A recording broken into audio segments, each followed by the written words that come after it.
All right, you primitive screwheads, listen up. They're coming to get you, Barbara. I ate his liver with some fava beans and a nice Chianti. Here's Johnny. Vanity. Definitely my favorite sin. I am the devil, and I am here to do the devil's work. The power of Christ compels you! This is my boomstick! What's your favorite scary movie?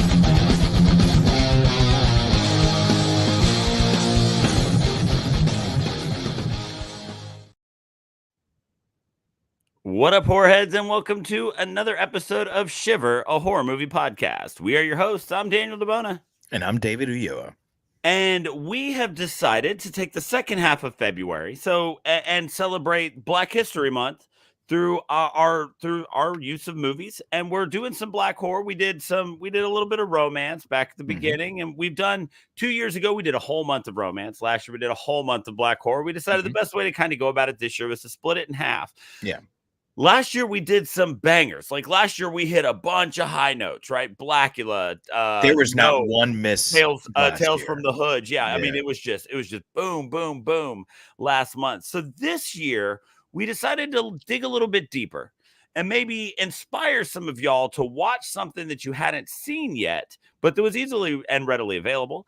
And we are doing His House this week, a movie that is up on Netflix right now.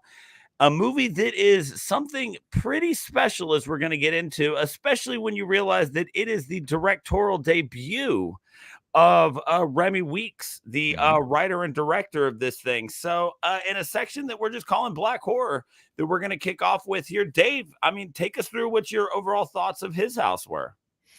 I'm going to kind of spoil it right now. This movie's perfect. Yeah. This movie's absolutely perfect, and I finished the movie and couldn't move. Yeah. I'm like getting emotional now just thinking about this movie. It's some movies are two movies in one. Right. And do it particularly well. And I think the perfect example of this is Predator. Predator happens to be a like an action adventure movie in the beginning, and it turns into a survival horror movie at the end, all the while being a creature feature. So there's movies that can do that it's like I am this and I am this other thing, and then there's movies that manage to mesh those things together so perfectly. And this movie manages to be about immigration. It manages to be about race. It manages to be about genocide. It manages to be about social awareness. And it happens to be a monster movie. Yeah. All at once. And explores generational trauma, cultural trauma, the trauma of immigrating to another country. It's absolutely astounding how much is in this movie, and it's under 2 hours long. Yeah, it's a hair over an hour and a half, and there is so much to this movie. I found myself, I don't know, I had to have been a little less than halfway through the movie, and I picked up the phone and I texted you and I said, this is fucking incredible. Yeah. It's amazing. And I don't think that any movie has moved me as much, affected me as much, not just for this podcast, but at all, like in my private personal life, as much as this movie since Hereditary. Yeah. It's this is something out of this world. Yeah, like there's absolutely no need to bury the lead on this thing, right? I mean, this movie is incredible. We spent a lot of time when we did The Boogeyman talking about the hole that we'd fallen into of trauma and grief becoming a trope in horror. And when we looked at Boogeyman, we looked at the fact that it was a side note. The movie's exactly the same without it. It was just tossed in there because that's what movies are about right now. That's how you sell horror, is you sell grief and you sell trauma. His house took the idea of grief and trauma and created something that you couldn't get away from. And then it said, but it's not just about the death of one person. It's not just about the death of a loved one. It's about the death of a dream. It's about the death of a nation. It's about the death of a relationship. It became everything. It's like Remy Weeks sat down to write this thing and just thought of every type of deep trauma, like deep trauma that he could, but it didn't become a thing where he was just throwing stuff at the wall and seeing what stuck.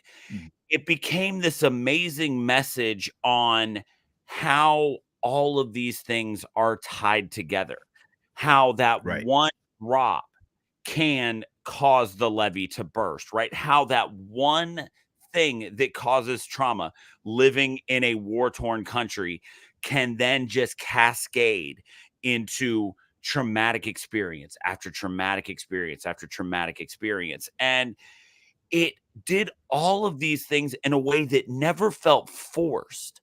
That's what was amazing to me about this. Every logical step, or every step from one trauma to the next, from one event to the next, made so much sense. You never said, well, how come just because they left the country now their life is this? No. Like, we got every bit of why all of this mattered and why the picture of a person is so much bigger than, oh, this is the story of an immigrant. And that's, that's a trope, right? Oh, it's the story of an immigrant come to, London, and this is what they have to deal with, and that's traumatic. No, fuck no. He painted this entire just what's the word mural is the word I'm looking for. I kept wanting to say moral. He painted this entire mural of what goes in to being not just an immigrant, not just somebody from a war-torn country, but to being a person who has a past. I was going to say that this movie is about the trauma of a people. Yes. In the plural sense, like of a group of people. It's because it is all those things. And if you've ever had to go through a trauma as a culture, as a society, you'll identify with this, even if you don't identify with everything.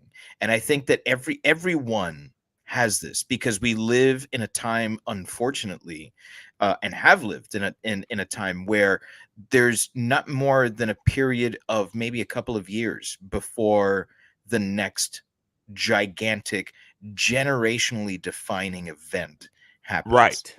And so if you've lived in the same town your whole life, and all the people in your town look like you, and everyone worships the same way you do, and everyone listens to the same music you do, that's fine. You'll still understand, even if it's a modicum of the story, because you've gone through some trauma in your life. And exactly. and it's shared. And that's the thing with trauma, is that it's shared. It doesn't stay in the confines of the person that experiences it. It touches everyone. Yeah, and so you start to look at this movie and you start to unwrap all of these things, and exactly what you said, this just becomes a story of the human experience. And so it feels kind of weird to say that, because we're fortunate enough to not be from somewhere that is war torn. But when you pull the lens way out, you realize that there are plenty of people who are from places that are war torn, right? And just because you've never had that experience doesn't make it a very valid part of the human experience. And I think that something that you said is very important, and that is, even if you cannot relate to everything that's in this, which if you can, you are bless you for being alive still, right? Because this was something else. But there's something in here that you can put your finger on and start to understand. And I think that one of the most amazing things about his house is how real it felt. There are so many times when you watch a movie about a haunting or about a ghost, and something is, for the purposes of cinema, so outlandish that you go, okay, like, I'm with you and I've suspended my disbelief and it was a great movie, but also maybe not, Right. There's, I would venture to say, no moments like that in this movie, because almost every time something completely just untoward happens, it is then encased in something where you go, well, maybe, right? Until you get to the very end, Yeah. but it's still done so masterfully. I kept finding myself not only amazed at just how beautiful this movie was and how beautifully sad the story was, but just in how completely engrossing it is for somebody who has lived none of these experiences. I haven't lost a child. I'm not from a war-torn country. I'm not an immigrant. I've never had to follow all of these rules or deal with the racism or culturalism, I guess, if you will, that comes with those moments. Yet I still felt like it was relatable. And that was so bizarre to me that it was just that engrossing and that good. I just, man, this movie, dude, and for something that I had heard nothing about, Netflix and their infinite algorithm wisdom threw this thing at me, and I was like, hell yeah, that looks interesting. And that's how we ended up here. And damn, I'm glad we did. This is one that had been on my radar. I don't know, right around the time of COVID, I think. I remember seeing an ad for this or reading something on the internet about it. And I was like, oh, this looks really good. And it was 100% fresh on Rotten Tomatoes. Right. And I was like, I got to watch this thing. And never got around to it. And then it totally fell off my radar. And I'm so glad that we ended up doing this. But let's keep going, because if we just sit here and just keep like espousing all these like platitudes about this movie, it's gonna end up being something insane. Oh, hey, look at this. Former student of mine, Oliver Tremels, gave us a little peace sign. What's up, Ollie? Thanks for coming in. So let's move on to the story. Right. So in a section we're calling Immigration and Horror, I don't want to say that the story is the most compelling part about this, because the acting is insanely good. The cinematography, the sound design, lighting, there's really nothing you can say about this movie where it's like, oh yeah, this was better than the other thing. Right. So in one of the most compelling parts of the movie, we have a story about a husband and wife, a family leaving South Sudan. Yes. You mentioned, Daniel, that this is not your story. Right. I firmly believe that if you have experienced this, or it is a part of your family history, culture, tradition, you're definitely going to feel something here. But I also firmly believe that you don't need to experience something to be able to empathize with people and to be able to appreciate other people's stories. So, what does the story do for you? So we are given the story of Rial and Ball, and they immigrate to England from Sudan. And we're immediately kind of greeted with a little bit of what was happening as they escape. And then we're seen where they're released from detention, and they're told, okay, you get a house, but here's a laundry list of rules that you have to follow. And you see that they're just so excited. And they get this house, and then the story slowly starts to unfold, and you find out that they lost a child while escaping from Sudan, and weird stuff starts to happen around the house, and just all of this goes on. Where this story moved me in well, one of the ways is this is one of those movies that that sells the, be happy with what you have without being like ridiculously ham-fisted about it.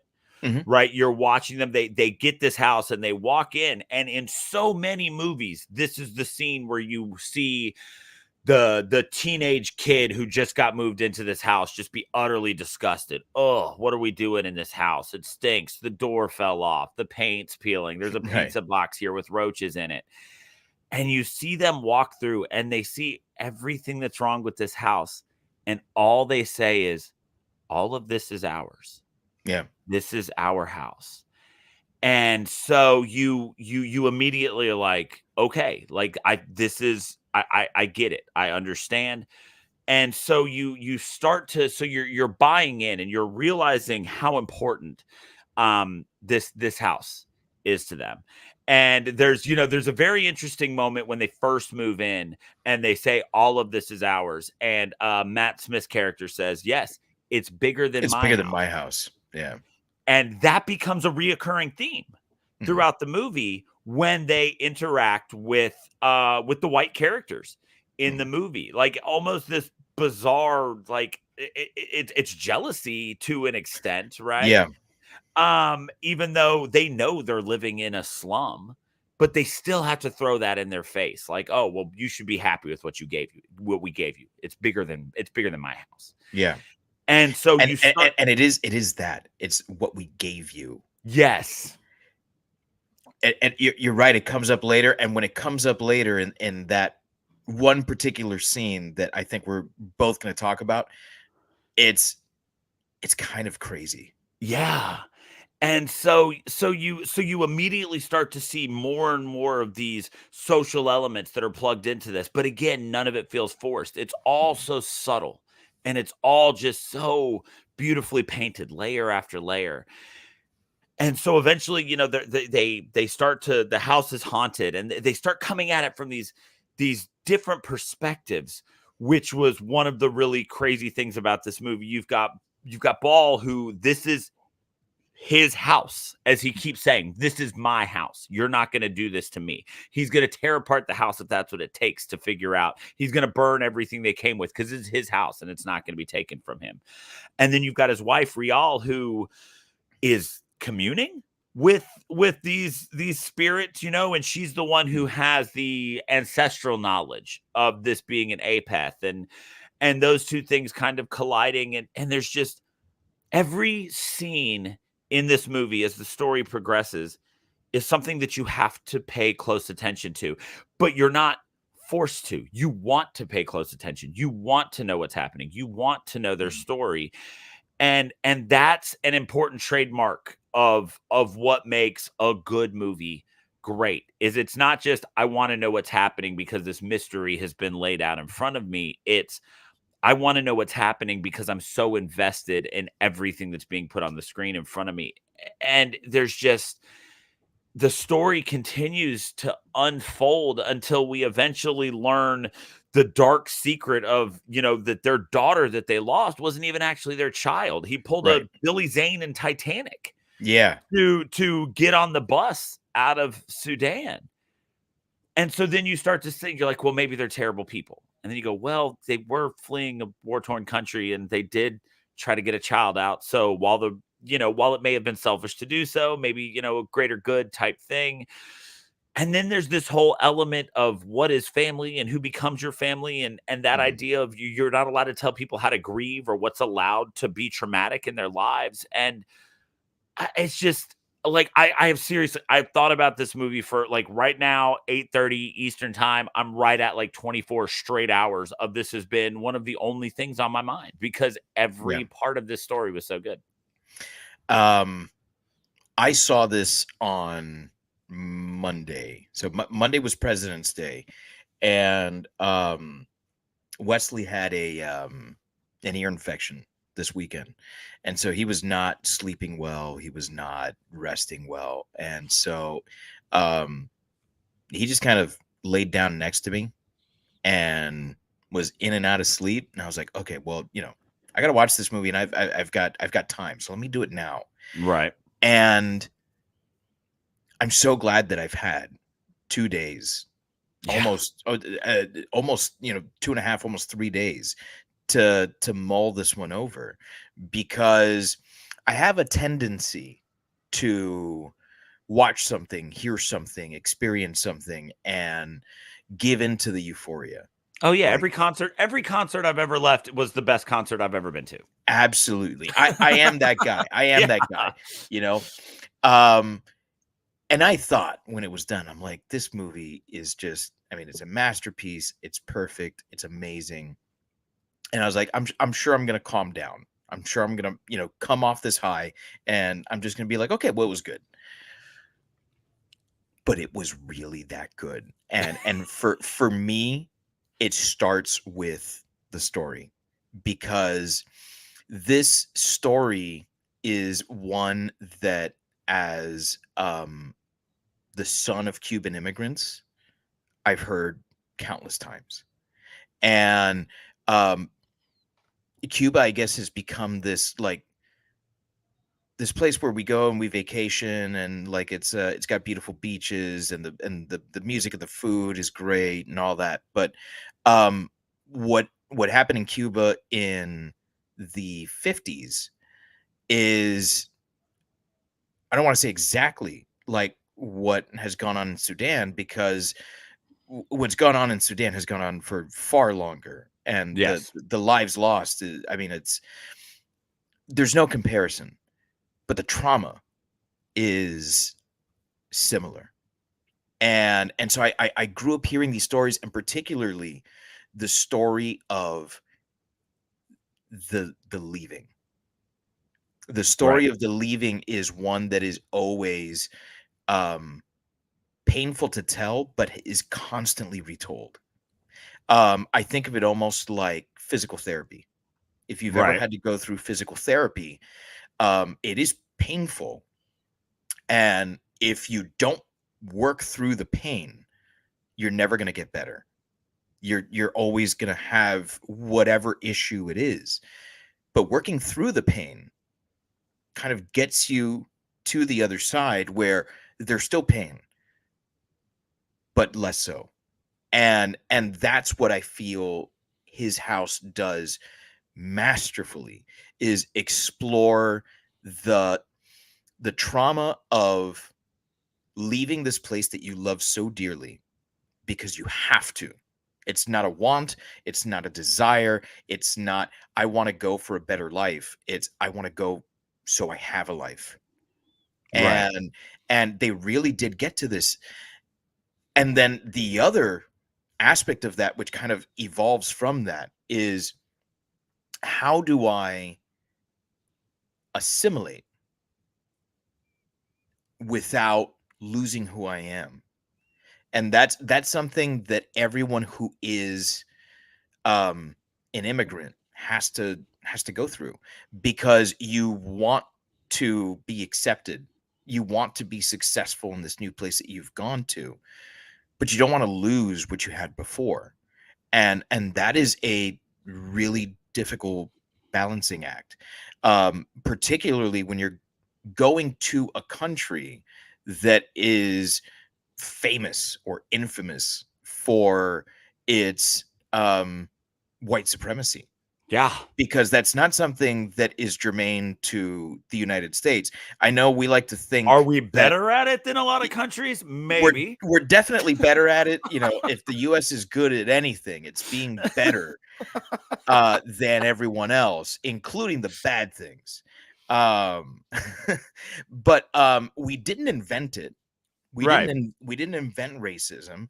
We don't own racism, but we racism hard here. And so when we see it, it's very easy to recognize it. And it's like, oh yeah, no, that's subtle racism that's going on there. The Brits are just so polite that it's hard to see because it's masked, because they're offering you tea and crumpets while they're telling you off.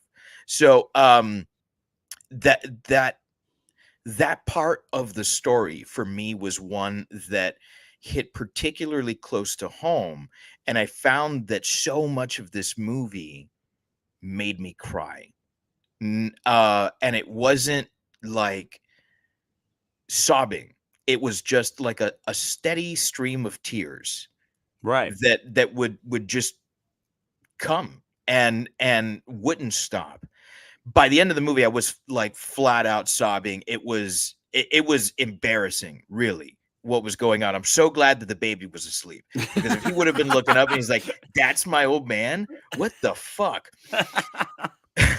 It was really embarrassing. But it's like, this movie moved me so much. And then you mentioned something that I think a lot of people are going to have an issue with, which is the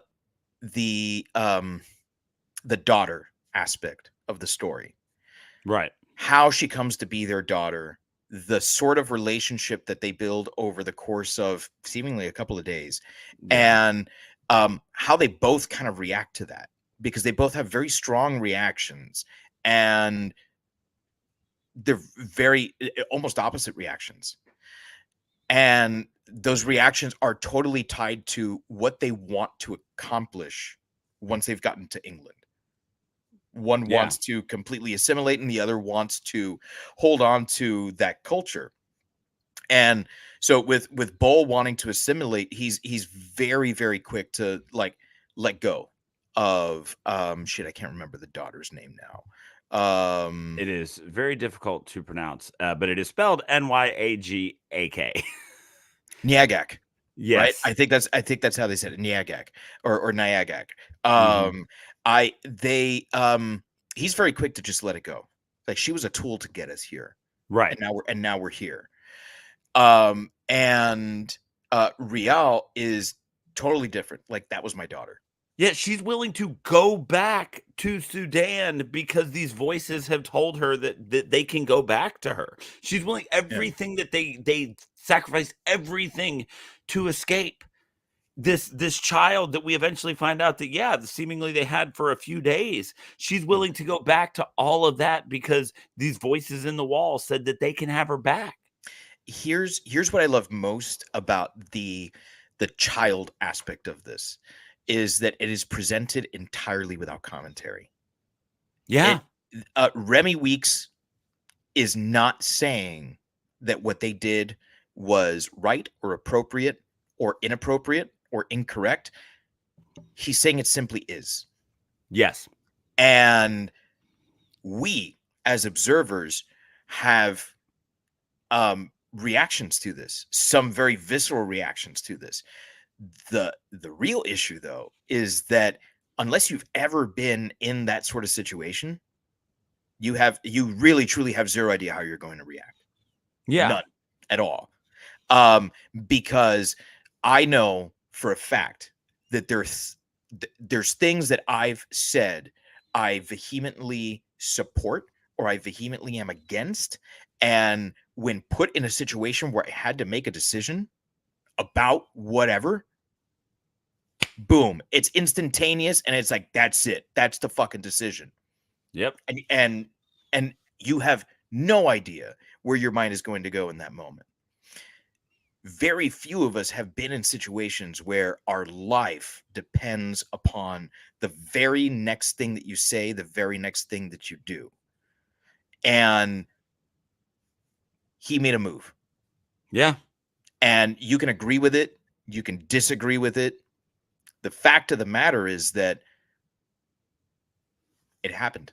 And that's all that we can say about it. So I love that it puts us in the situation where we are saying, was that okay? Would I have done that? Even if I hadn't done that, can I blame him for doing this? Can I blame her for going along with it? And now that she's gone along with it, is it okay for her to continue to go along with this? At what point do you stop pretending that that's your daughter, and emotionally she has become your daughter? Right. There's so many questions that go along with that, because it's tied to, ultimately, I think, what is the the core of the movie, which is who are you when you leave the place that is who you are? And when you remove the heart of what you are, you have to rediscover what that is. Can we continue to exist without that thing? Yeah. Can that thing continue to exist outside of the confines of where it was? This is something that here in Miami, because we are such an eclectic group of immigrants here, this conversation is had more frequently than you might think. How Latino you are if you do not speak Spanish. It's a concept that philosophically makes you think. If like I speak Spanish fluently. I read Spanish, I write in Spanish. Grammatically better than many people who it's like their first language. And does that make me more Latino than them if they were born somewhere in Latin America? And for my son, who, despite my best efforts to have him speak as Cubanly as possible, speaks little to no Spanish, understands little to no Spanish. Does that make him less Latino than me? Because we're both American born, and the blood goes back to the same roots. Does that, and we cook Cuban food, we listen to Cuban music, we talk about our culture, my wife and I. Does that make him less Latino? What about the person who doesn't speak it at all, who doesn't understand it at all? Right. But was actually born in a Latin American country and then emigrated here really young and lost it. Are they less Latino? And that, I think, is are Bol and Rial less Sudanese because they've left Sudan? There's another movie that I think tackles this concept beautifully, masterfully, which again left me in like an absolute sobbing mess where my wife was looking at me like, what the fuck is wrong with this guy? Elemental, the Disney movie. Wow. This is something where you don't need to have experienced it to feel to have the story touch you. But it is something that touches you, especially if it's part of your story. Well, and there's a really interesting kind of sticking point there that it was something that I kind of went through with this from a different type of cultural type thing, right? Like mine wasn't about the history, but it was about something that ended up happening to Bol through the end of the movie, which is when he realized that he had to come to terms with what he had done, and he had to not just leave all of that, because not only was he in the mindset of having to completely assimilate culturally to living in England, but he also was of this mindset of that's the past and now it doesn't matter anymore and I need to move forward, and this is me now. And that was one that got to me as somebody who because of just hyper focus issues and things like that, I kind of get into these different mindsets and these different things. And there's a great Bob's Burgers scene that like I always go back to where Gene, like you watch him go through phases and he's just always screaming, this is me now, right? But without like I said, without the historical like kind of cultural aspects of it, that idea of embracing and understanding that even your biggest, most awful mistakes lead to the person that you are now is something that this movie puts at the forefront. And it's not only about, okay, Sudan is our past, England is our future, we need to be English. And so I'm going to go to, I don't know, it was the Gap or whatever, right? And he's buying the chinos and the polo and right. And he's just trying to do it straightforward. It's not just about that, but it's about when he finally reaches a moment of peace with the apith and all of these, or apith and all of these ghosts, for lack of a better word, that are in his home, it's because he learns to embrace that even the bad things have led to the person he is, but that doesn't mean he has to be a bad guy. Right. And Right. and in just because I am bad guy doesn't mean I am bad guy. Right. So the treasures of Zangief. exactly. Yeah. So, and that is something where I've been through a lot of phases. I do a lot of things, and sometimes, they're just like hobby things, and you move on, and they're maybe they're part of them. You tell stories, but those are the parts that are easy to kind of gloss over or just have some stories from. But the experiences, the things that you live in your life, you will find that life is a lot harder if you are only ever looking forward, and you're only ever wondering what's the next version of you that you're going to be, instead of embrace. Feels like the wrong word, because embrace makes it feel like you're looking at them compassionately, right? But unless you accept that the mistakes and the things that you've done wrong in your life don't have to define who you are, but they never go away. It should inform who you're going to become. The Inform, person not that you define. There it were is. should inform the person that you become. And how it informs the person that you become, that's up to you. Right. And that's a very personal thing. But you're right. If you don't accept the things that made you the person you are at this very moment, the next thing is totally disconnected from who you were and who you are right now. It's there was something else I wanted to mention. And right, you mentioned ghosts. Yeah. The way ghosts are used in this movie, I think, is number one, frightening as fuck. Oh my God, yes. Because we've been talking about how great the story is, but this actually is a really, really good horror movie. Yes. I found myself not breathing a lot, and there were whole sequences where I was like, this can't get better. Like, the tension needs to break eventually, and it was like, no, we're gonna pull this rubber band a little bit further. There's even more tension, but wait, there's more. It was always, but wait, there's more.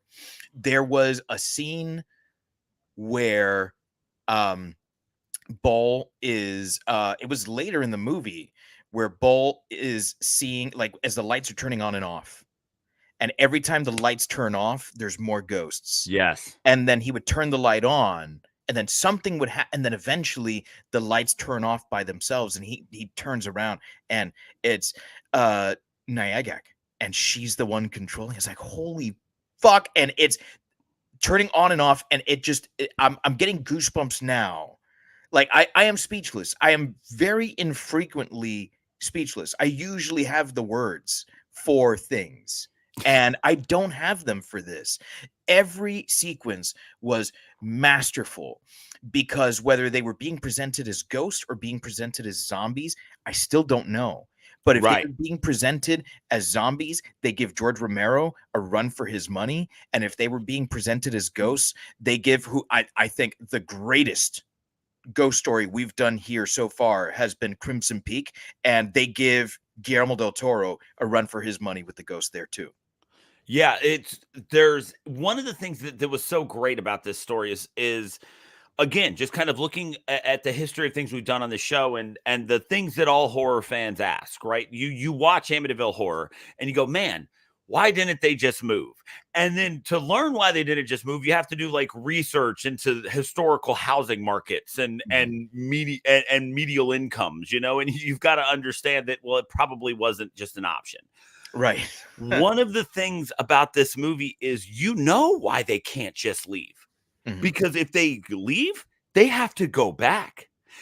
Because for all of the horrors that a ghost and a possible like zombie old woman shuffling across your hallway, all of those horrors, you're willing to put up with those things because the other horrors of going back to Sudan are worse. So you know why they can't just leave.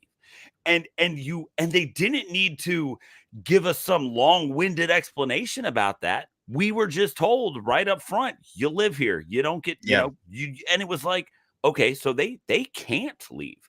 And Bull repeats numerous times, I am not leaving. I am not leaving. Right. This is my house.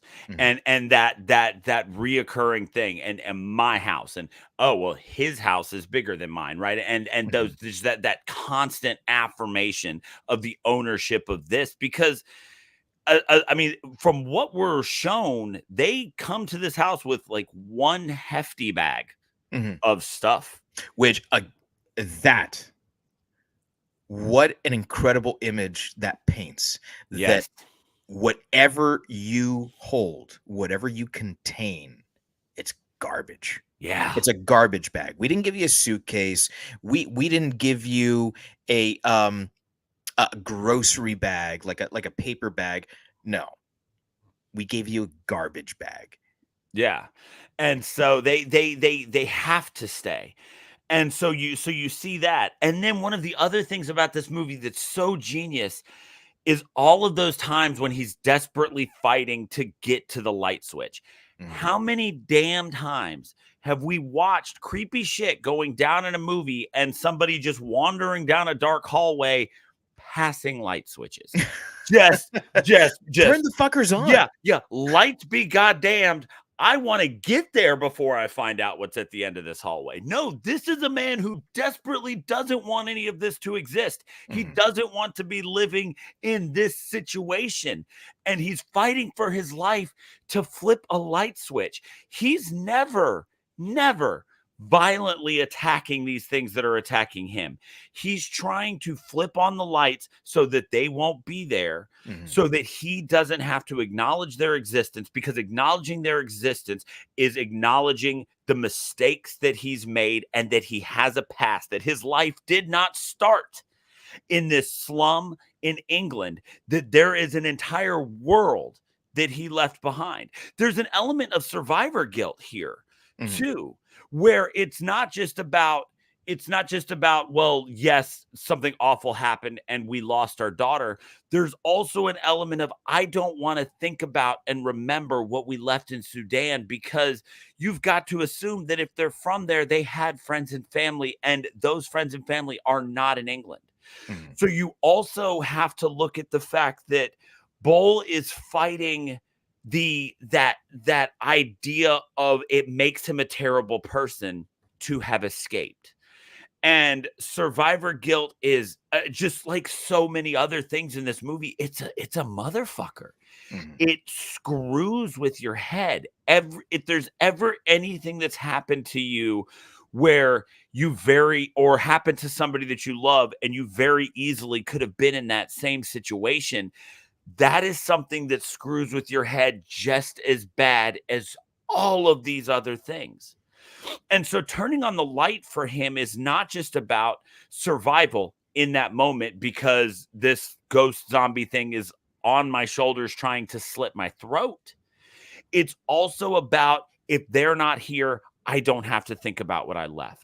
I don't have to sit here and process which is the burning of the clothes, the burning of the doll, the burning of everything. Rial says that was my father's, and it makes no difference to him, because he has to leave all of that in the past. He can't accept that. And Rial doesn't seem willing to want to adapt to England. She wants to stay in that past because it's comfortable, because it's what she knows, because it's who she is. But neither of them is correct. Yeah, exactly. And they're both correct, because we cannot ever for a moment believe that what works for me works for everyone else. And I can't possibly believe that what works for me must work for someone else if they are not in my shoes. Yeah. I mean, it's just so many, just like I said, the thing about this movie is everything can be broken apart. You're an English teacher, so you know, right? Like the best things that you read, the best things that you watch are the ones where right, wrong, meant to be that way or not, you can take every little piece and you can make it mean something. And that is how something ends up meaning something to you. Is if, like you said, he never presents to us what they did was good, what they did was bad. What they did was what they did. Right. The light switch is a light switch. If you want to see it as him trying to survive, then you can see it that way. If you want to see him as another element of him forgetting his past, you can see it that way. And every time we do a movie that we end up just raving about like this, it's because there's all of those little things that we can pull apart. There's all of those moments where we can do this. We're at 45 minutes into this episode, and we are very rarely just sitting around being like, oh, and remember when this happened? That was cool. Right. You know, like those. It's not about. Here's the thing. There's a difference between plot and story, and both the story and the plot here are very, very good. But it's not about the plot. It's not about what happens. It's about what it means. And I think that in a movie, like, to go back to what we were talking about, Crimson Peak, you can watch Crimson Peak without ever giving much thought to it and be like, man, that was a pretty good ghost story. You know, right? That's a really good haunted house.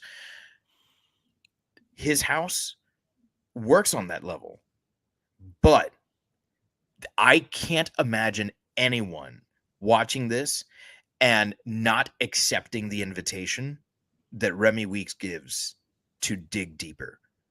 It's impossible. It's impossible to watch this and not immediately start digging into this thing. It's I've very rarely seen a movie that invites such sort of analysis on what is.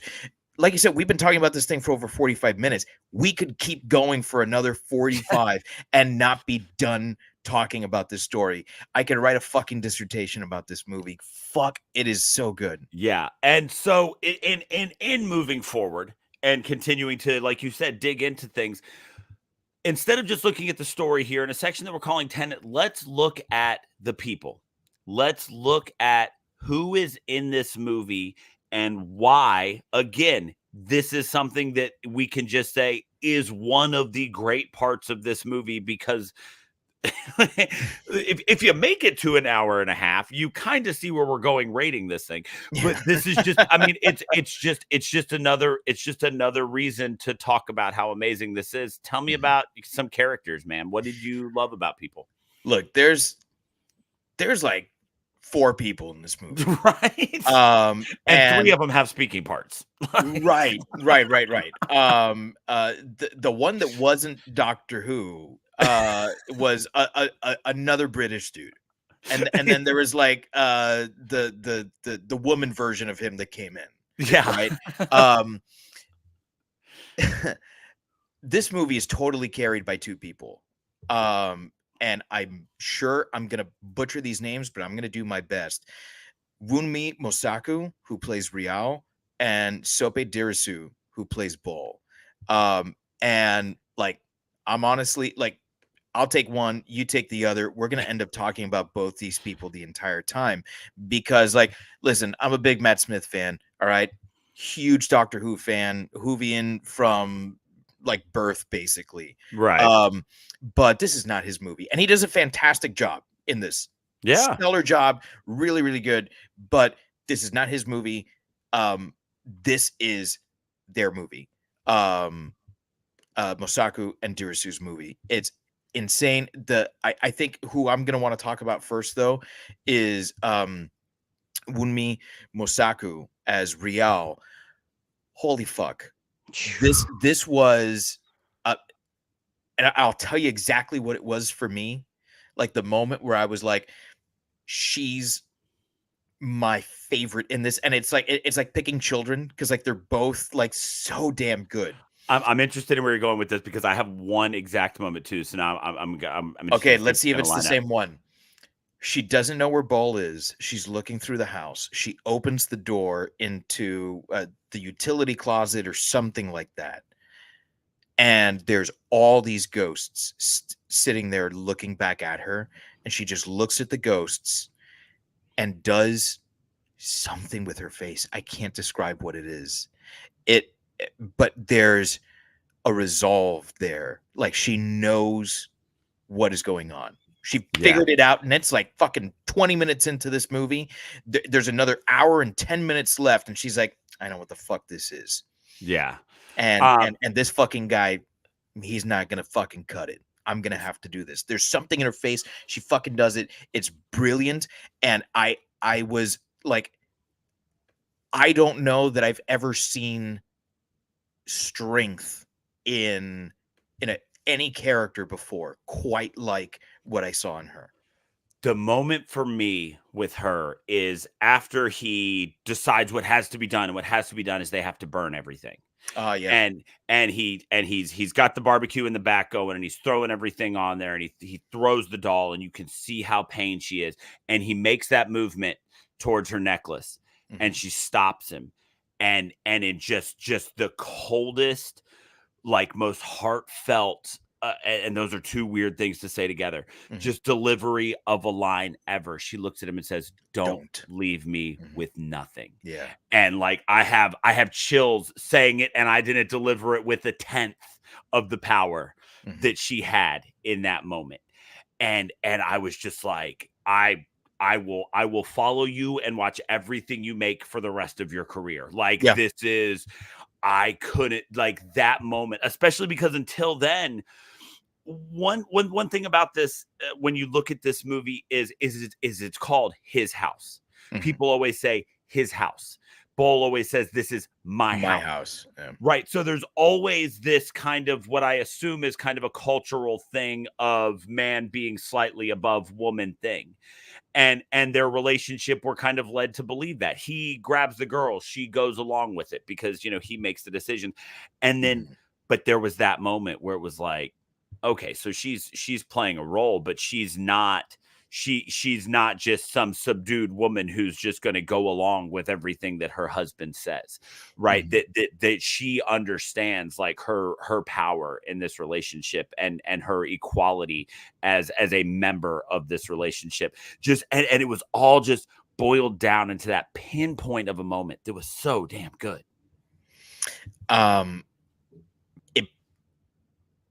That one moment that you're describing is exactly, like, it defines who she is, because she is tied intimately to Sudan.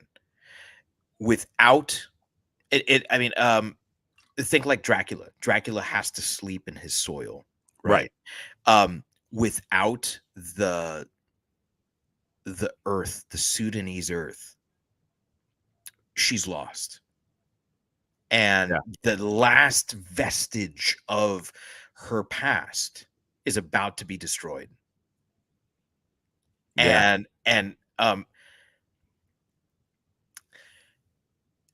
weird little story. I don't know why I just thought, well, I know why I just thought of this. This Swiss Army knife, right? Was given to me by my grandfather, right? And he was trying out different little, you know how like businesses have like pens with their names on them and stuff.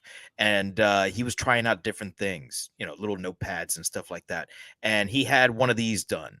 And he was like, it's going to be too expensive. Who the hell's going to want one of these anyway? And I was in the office, and he was like, do you want this? I'm like, yeah, sure, I'll take it. There's no chance he ever remembered giving me this, right? But I take a pocket knife or like a multi-tool or something with me everywhere because I'm a fucking nerd, right? And for a long time, I carried this one with me. And it must have been a month after he died. I was wearing a pair of shorts with pretty shallow pockets. And this somehow fell. And I was sitting on a couch indoors in someone's house. There's no chance it was going to get lost. I lost my fucking mind, because there is power in things. Yeah. And only as much power as you give them. But if you've given this thing power, now it means something beyond it being just a knife. And I remember how much I freaked out. And I remember exactly how I felt when I found it. That's exactly what she was feeling. This thing, beyond it being beads, right? Because she takes it off of the doll that she had, right? Right. Beyond it being beads, beyond it being anything with just my father, it is home. Because this is not home. This might be your house, but it's not your home. Home is always going to be over there in Sudan. And if I have this one little thing, at least I still have home with me. Yeah. And if you're watching live, there is my knife. Also, it was my grandfather's. So right there with you. And I also take this everywhere I go. The only reason I didn't have it with me when I met you is because I didn't check a bag and I couldn't have it on the plane. Right. So, but yeah, and there's, and then outside of just that, you're talking about how Sudan is so intimately tied into who she is. This is a woman who literally wears Sudanese culture on her skin. Mm-hmm. I mean, she's got scarification on her eyes that she says was given to her when she was a child, a very cultural thing. And then she's got the one on her arm that she gave herself. This is a woman who can never burn everything that is of her past. She understands much earlier than Ball does that we can't just forget who we are because we're somewhere new. And for her, it's impossible. She's always going to have those things. And it's a little touch that, we get this one little kind of conversation between her and the nurse taking her blood pressure and stuff. But you become very distinctly aware of how tied to Sudanese culture and to, like you said, home she will always be. She can't run from that. She like I said, literally wears it every day of her life.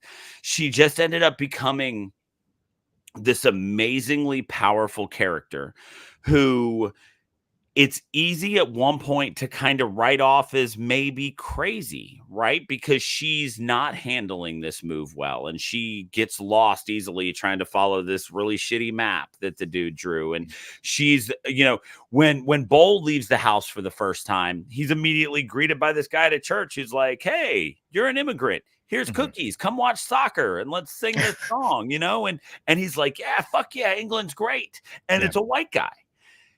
And then Rial leaves the house.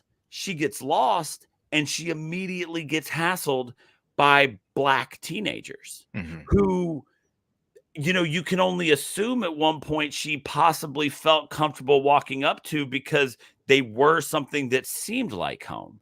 And then you're immediately reminded you may live here now, but this is not your home. And so she lived a very different experience through all of that. And so there's a moment in the middle where you're like, "Oh man, she's listening to ghosts. She's willing to go back home. We're pretty sure this girl's dead and she thinks ghosts are going to bring her back." And then after all of that, we find out, wait, maybe the ghost can bring her back.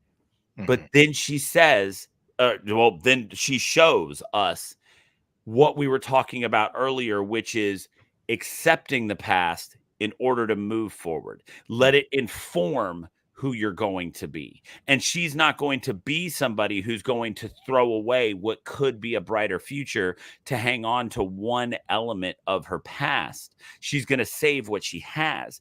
And the one thing she wanted all movie was her daughter back. It was informing all of her decisions until that point, wanting to go back, wanting to sacrifice, wanting to do whatever they said. but then she leaves it. She leaves their daughter, literally lets go of her hand. And in just one of those moments where you're like, oh, she just literally let go of her past in a moment where we watched her figuratively let go of her past, right? But what's beautiful about this movie is as on the nose as it was, it didn't feel stupid. It felt like it was perfect. Because the real and the surreal are happening at the same time in this movie, and they're never presented as happening in different realms of existence, because they're all very real in our minds. Yeah. I love the way the setup for that scene where she's back in Sudan, and the women at the school tell her, you have no daughter. Right. That line boggled me for a while, and I still don't know. I feel like there's so much depth to that one line, and I don't think it has anything to do with her not biologically being Nyagak's mother. I think it has to do with the fact that currently, at this juncture, you don't have a daughter. She died. Yeah. In crossing the sea, she died. And you do, however, have a husband right now in the present. And you can live for him, and you can remember the daughter, but you don't have a daughter. You have a future. You have a future. Exactly. Go to that future. And the future is not him. The future is not her. The future is the future. Whatever it is that's going to be, go to that. Don't go to the past. Let the past inform, right? Because they hold her they hold her abdomen, they hold her womb, and it's like she's not there. Yeah, it's in the past, and it's very Rafiki from Lion King, you know. Doesn't matter. It's in the past. It doesn't matter. It's in the past. It's in the past. You know, the past can hurt, but you move forward. Yeah, I mean, she continued to prove, just like I said, in a character that was presented to us about halfway through the film as somebody who was possibly losing their mind. She proved to be the more stable and the stronger, the more powerful of the two. And so we've got Oliver chiming in saying, could the teenagers represent the full assimilation of the descendants of the immigrants? Absolutely. Yeah. 100%. There's bravo, Oliver. Yes. You learned something in my class. Yeah. Without a doubt, that is what the teenagers were showing is again, that there becomes this moment where do you eventually give up everything of who you were to assimilate into this moment. And on a totally other level, buddy of mine from work, what about the dog? What about the dog, Danny? What indeed? So you know, so kind of moving forward, there is another side to this coin. Mm-hmm. And that is Sope Dirisu as hold on. Yeah, I'm moving forward, and I am very sorry. Yes, Sope Dirisu as Bull. And like we've said, he's the guy who establishes he needs to move forward and create a family like those teenagers that Oliver is referencing. He needs to be British. And what is it to be British, right? I got to eat these cookies. I got to sing stupid songs about soccer players like that. Right. That's what it takes. And so he continues to move forward. I went and I was kind of looking into the two actors who played these roles, and something I was in no way surprised to find out, and that is that Sope Dirisu is a national Shakespeare is like a national Shakespeare company like actor. Color me surprised. Yeah, Royal Shakespeare Company. Yeah. Oh, never saw that coming. Like, yeah, right. This dude was unreal. real. To watch him go from like, oh, I'm going to fix the door and I'm going to do this, to unhinged and just knocking holes in the wall with the hammer and just completely losing his mind. And all of it felt so good and so real. And but I think when it comes down to it, it's that look that he gives Rial when he gets on the bus and he's sitting there holding that girl and he says a million words with his silence look. and his look at her. And it's that exact thing you were talking about. It happened. We move forward. This is what we did. And here's where we are now. What do we do with it in this moment? And so I was continually impressed. The scene where he's sitting in the office, telling him, "Oh, I need a new house. Like this one has." That's the scene that I knew we were gonna get back to. What a fucking scene! And he's sitting there, and he's got the weird, like, nervous laughter, and his legs bouncing, and he's kind of scratching at his leg, and he's all wrapped up from the damage that he's taken from these ghosts and things like that. And oh wow. Like, I didn't need Matt Smith to be like, oh, look at you. You look like I didn't need Matt Smith to tell me he smelled bad in that moment. Like, I could tell from looking at him right there. I was like, that dude does not smell good right now. That's how good his acting was. Yeah. I could tell that he did not smell good in that moment. It was completely there. It was incredible. Yeah, he never ever failed to sink lower and lower into the realm of despair, because as he did the thing that he thought he needed to do, which is fully assimilate into this new place, which is their new home, right?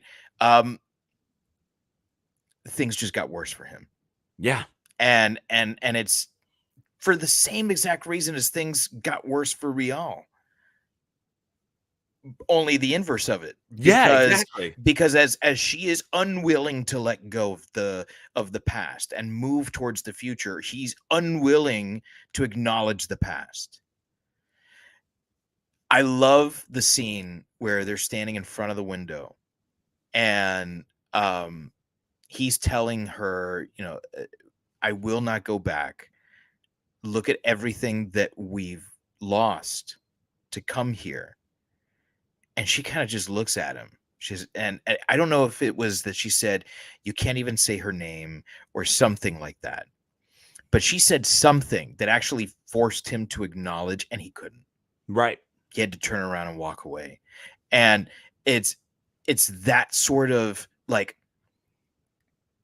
inability to communicate with the only person that you need to communicate to at that moment, and beyond it being his wife, right? Because you should assume that your spouse, your partner, like that's the person that you should be most communicative with. When you've gone through a traumatic experience with someone, you need to talk to those people. Right. Because it's through that communication that we end up in a place where we're okay. And until you're okay, you're not okay. There's not shades of okay.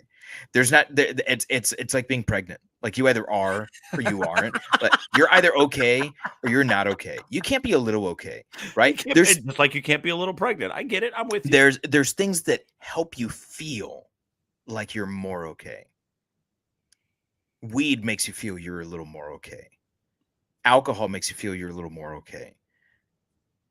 But you're not. It's they call it liquid courage for a reason, right? Like once you've pissed it out, once you've sweated out, you're back to where you started. And so the only way to do it is to do the hard work, to work through the pain. And he's not willing to work through that pain. He's got to leave it in the past. He's got to leave it behind him. And he does such an amazing job of doing that. When he finally looks the Apeth in the eye and he accepts that, like, I need to do this. Yeah. Like I've been running from my past for too long.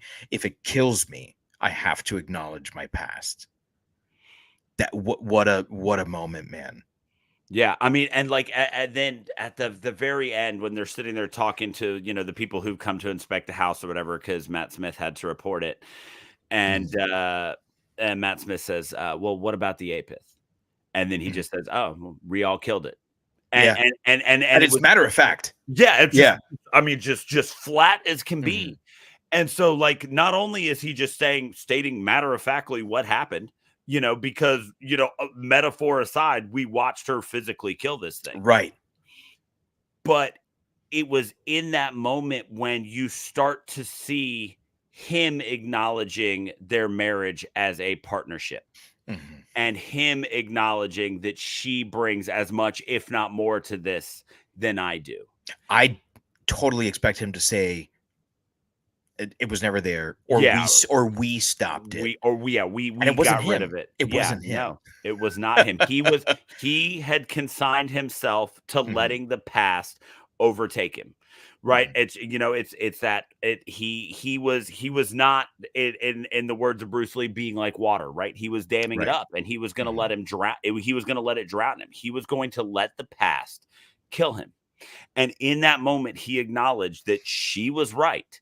And she killed it, and she pushed him forward. She dragged him out of that. And like I said, for all the his house, my house, you know, this is my life now. That was the moment where it was like, oh, maybe they are okay now, and maybe they do have a partnership, and this is something where they're going to approach it and realize that there is a balance between completely accepting what's in the future and completely denying what's in the past. Maybe somewhere in the middle is where you can be happy and be a functional human being moving forward. Absolutely. So there's one more area that I want to get into, which I kind of teased, because I'm so excited about this movie. And that's filmmaking, because as you stated, Daniel, this is Remy Week's freshman film. Yeah. To me, that's bonkers. That's bonkers. That someone can come like right out of the gate, and I'm sure he's made, you know, short films, independent films that are pretty great in themselves. Ari Aster was like that too, where it was like, hey, I've got this like catalog of short films, but here's my first feature, and it's perfect. Yeah. That how often does that happen?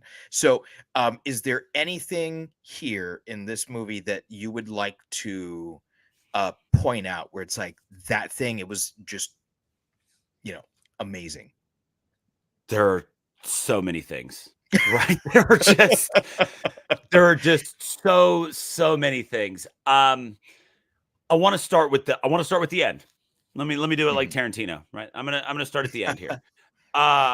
That moment at the end where we get Bull and Rial standing in the doorway, staring into the other one, and physically, I mean, just literally facing their past.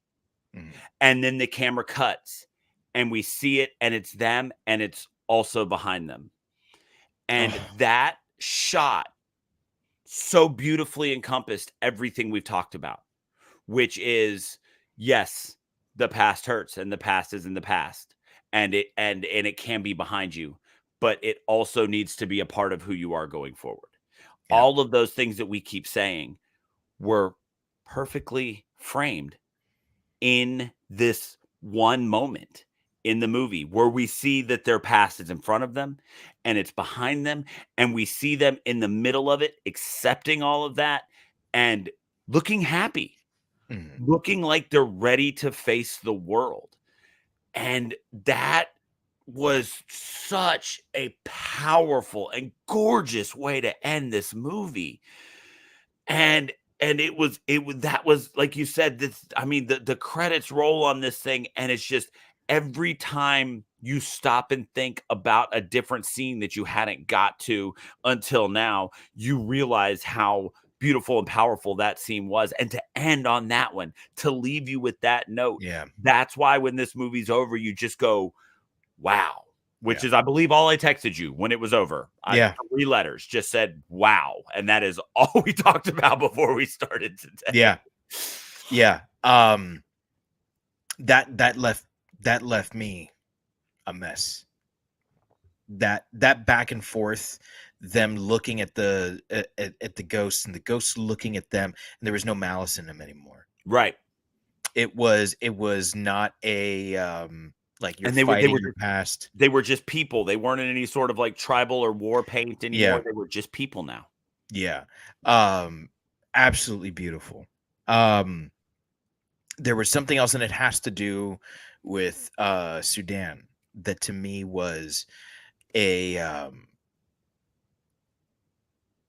when she jumps out the window and she's in the courtyard of the school. It's beautiful. Yes. The colors are so vibrant. The colors are saturated, like overly saturated. It's the first time in the movie where there's lots of life on the screen.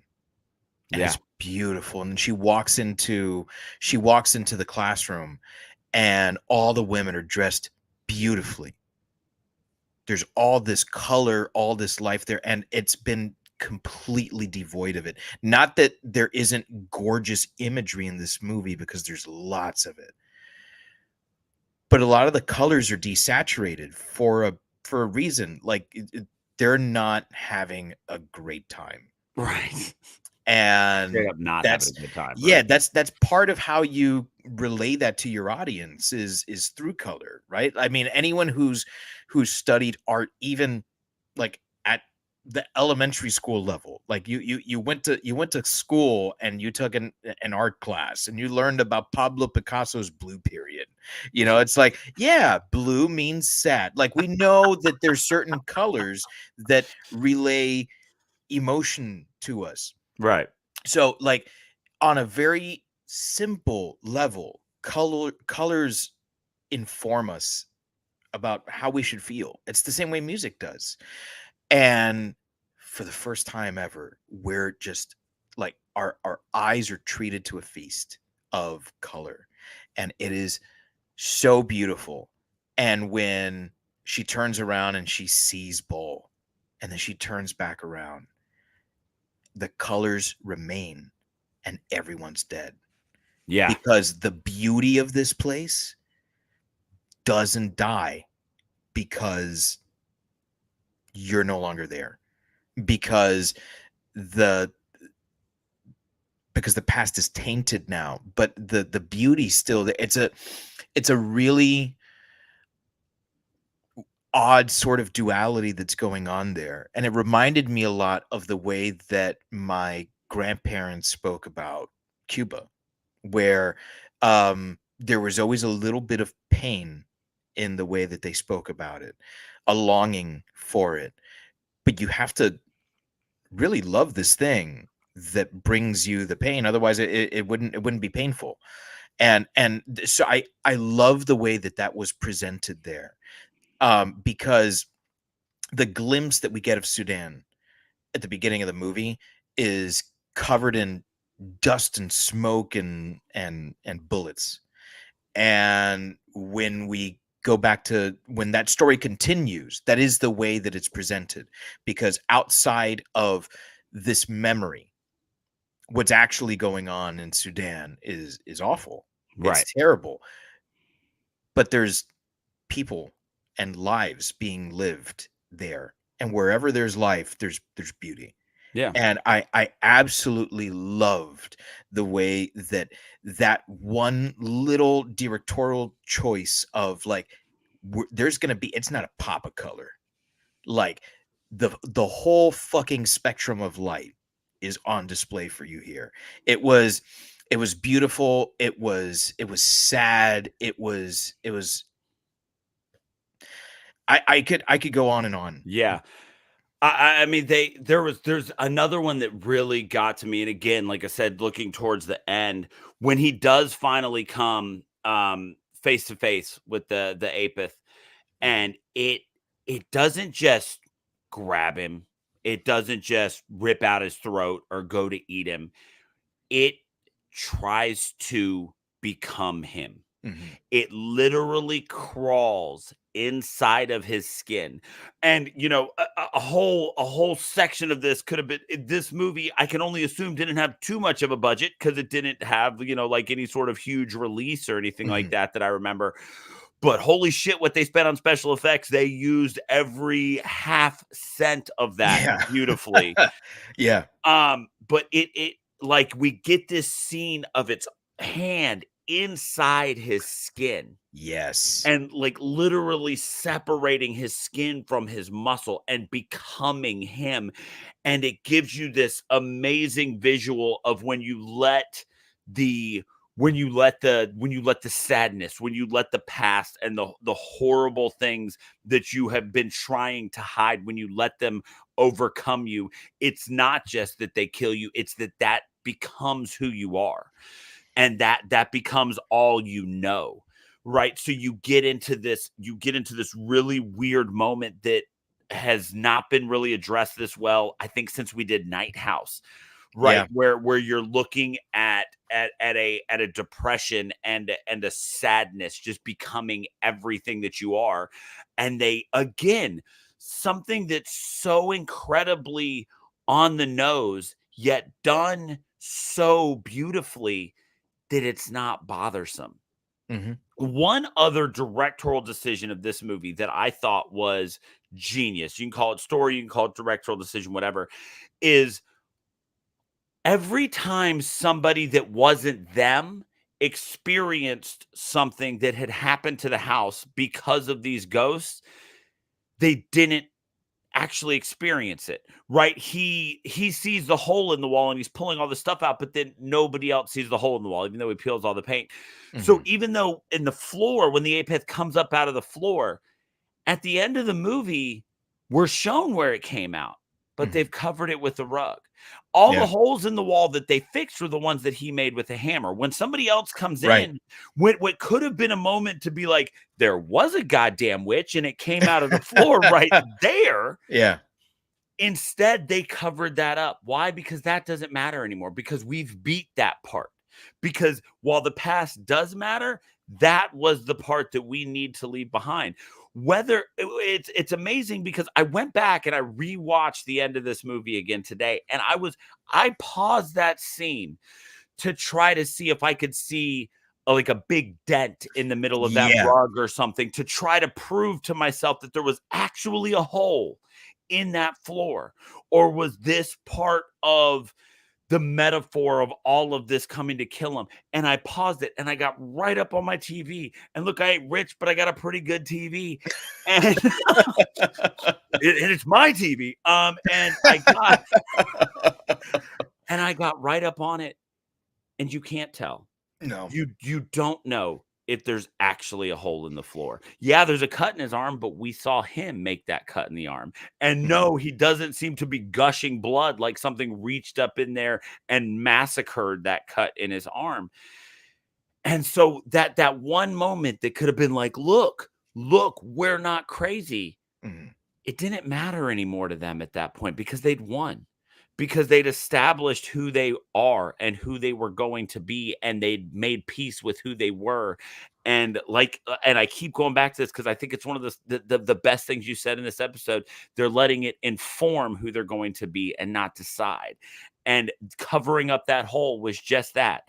What came out of that hole doesn't decide who we're going to be and what our future is, but it's a part of what we're going to do. We make that decision. There's one other scene I want to talk about before we get to rating, and it has to do with food. There's this kind of funny, wholesome scene that informs a later scene where he comes home. This is just after he's gone back from the church with the soccer and the singing and the cookies and all that. And she's sitting on the floor. She's laid out a rug or a blanket, and they've got she's cooked dinner, right? And he sits down and he says, hang on. And he stands up and he comes back and he's got forks and knives. Something I've learned from watching, there's no such thing as too much Anthony Bourdain, but a lot of Anthony Bourdain is that there are lots of cultures where eating with anything other than your hands is disrespectful. Yes. And I don't know much about Sudan. I know as much as I have researched in relation to things that I see in the news. But I can gather that forks and knives are not the norm. And there's this funny moment because I think it was meant to be lighthearted, where she says, all I can taste is the metal. Yeah. And it was a really sweet moment because like we hadn't really seen them bond until that moment. And it's like he's trying to bring her into this English culture. She's trying to ground him in the Sudanese culture, and maybe it's working. And then the next time we see them eat together, everything melts away. And you see the image that's in our background right now, where it was so beautifully edited. The way that it's focusing on him sitting, eating, right? And at the table, sitting and eating at the table, fork and knife, and camera cuts to where she is, and she's gone now. And then the camera cuts back to him, and it slowly pulls out. And we see that the wall has crumbled, and he's sitting in the middle of the ocean where all the zombies start to come out. It is fucking masterful. It's beautiful. I think that there's not a single shot in a George Romero zombie movie that is better than this. Same thing as the one on the couch. Not one shot in a Romero movie that is better. As good, yes, there's lots of them, because Romero is a fucking god.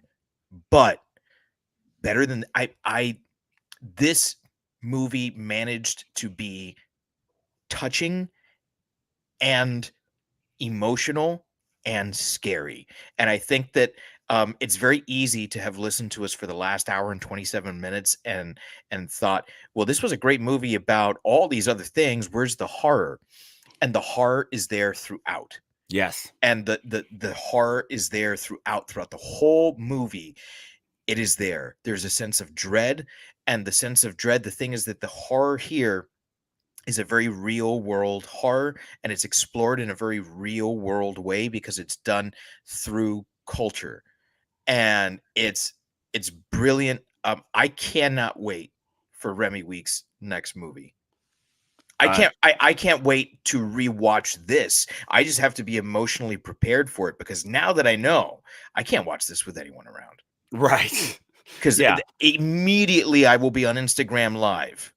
And everyone's going to be making fun of, oh, look at the old man who cries when he watches movies. Yeah, no, this is, and you've got a very good point there, because, you know, for all that we went round and round about After Midnight and how and the storytelling in that movie versus the horror. And yeah, we have spent a lot of time in this episode not focused on like the traditional horror elements of that. But as you listen, do not let us make you believe at any point that this movie was not scary, because it is tense and it is scary and it is horrifying throughout, which leaves us with one more thing.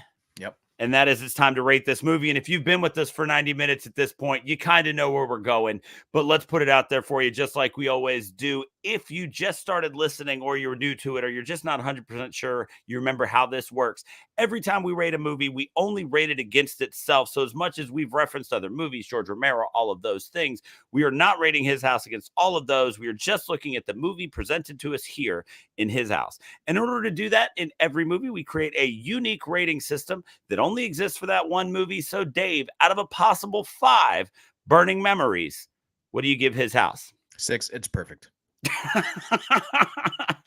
Yeah, no, look, we've spent 90 minutes giving you all the reasons. There's only so much recap. Hang this thing from the rafters. This is a certified gold. There is no touching this. This is one that I will. Now, this is one I will not say I will rewatch on the regular because it is emotionally tolling. Yeah. Like you've said. This is not I'm 7 beers deep and want to watch a horror movie and have some fun. Yeah. Let's throw on his house movie, right? That's why Return of the Living Dead. Yes, exactly. That's why these movies exist. Yeah. This movie exists to draw everything out of you that you could possibly put into it. And yeah, like I said, without a doubt, this thing is a certified 6 out of 5. There's no questions here. You know, we basically said that at the top. I think you opened by saying it's perfect. And now we'll close by saying it's perfect too. So the quick math on that for anybody who doesn't feel like doing it themselves is this is a certified 6 out of 5. Yeah. This is a 12. This movie's incredible. If you've been listening to us this whole time, and if we have not sold you on it, then this movie's just obviously not for you, because we could go another 30 minutes singing its praises. But we've been pretty happy with our 90-minute format. So if you've enjoyed this episode, there have been a lot of you guys who have hung around with us this whole time. Oliver, Danny, thank you for chiming in. If you're listening and you're not watching live, don't forget, just like the two of them, you can catch us live every Wednesday at 9/8 Central. We go out on Facebook, Instagram, YouTube, and which one am I forgetting? X, just those 3. Twitter. No, we don't do Twitter anymore because we just weren't getting any views there. So Facebook, Instagram, and YouTube. You can catch us on all of those. We are at ShiverPod on all of those places. If you head to shiverpod.com, you can get links to all of those. We'd love to hear from you. And I'm going to go ahead and throw this out there just because I keep running across these. I still have a bunch of these awesome stickers that I made to take to the Empire. If you would like one of these, we'd love for you to advertise us and let people know that you listen to us. Hit our DMs with your address. I'll grab a roll of stamps and I'll make sure to drop 1 or 2 of these in the mail for you. We'd love to hear from you. We've got some ideas of what we're going to be doing going forward. Dave, next week we are doing Sweetheart. So we will be finishing up our Black Horror with Sweetheart. And we have established that the Year of the Monster 2024 will open in March with zombie films. So we will be doing zombie movies all through the month of March. I've got a list of stuff to go through. We've both been talking about some different stuff we want to do. This is one where all of these are really going to be tough for us to just narrow down to 4 once we can kind of laser focus on one thing. Let us know what you think we should be doing. We'd love to hear from you, and we'll come up with some ideas. Make sure you follow us on Instagram, and we'll tell you what we're going to be watching. Absolutely. So on behalf of all of us here at Shiver, fight you very much.